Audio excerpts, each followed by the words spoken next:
富浪現白色粉末，司徒夾帶迷幻砵蘭街。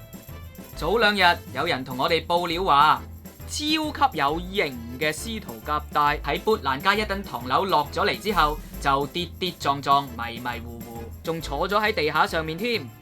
途人就發現佢褲浪中間有啲白色粉末喎。好在最後有個西裝友走埋嚟扶起咗佢，佢哋兩個仲去咗時鐘酒店度休息添。就呢件事，我哋揾到司徒夾帶親自回應。我去砵蘭街嗰度係我係去同嗰度啲住客訪談下啫嘛，即係訪問下佢哋咁樣。即係我腳步浮浮啊，暈暈地係因為我將嗰啲減肥藥啊、胃藥啊、嗰啲避孕藥啊、傷風藥啊，全部撈埋一齊食，咁就變咗就有少少唔舒服咯。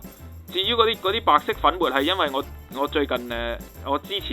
持香港嘅低俗文化啊嘛，咁所以我就隨身都有啲爆炸糖喺度，咁我就食下就跌咗落褲浪嗰度啫嘛。